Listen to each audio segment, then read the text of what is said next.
هەڵبژاردننی پەرلەمان گەر لە ماڵی شیعەکان بەردەدات. مالکی بەرامبەر سوودانی دەستەوسان نابێت و هەوڵی هەموارکردنەوەی یاسای هەڵبژاردن دەدات.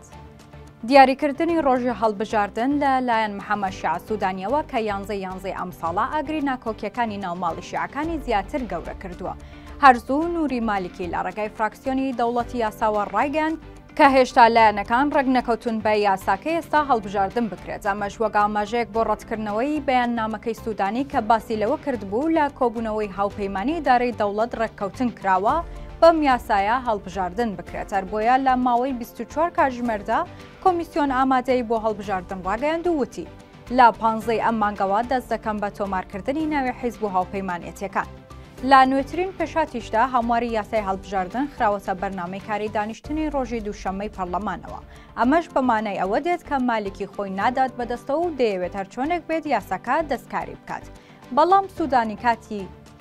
بەڵام سوودانی کاتی وەک فشارێکی استراتیژی لە دژی نووری مالکی بەکارهێنا بە دیاریکردنی ڕۆژی هەڵبژاردنەکە، چونکە کۆمیسیۆن دەڵێت تا ناوەڕاستی مانگی 5 دەرفەت هەیە بۆ هەمواری یاساکە.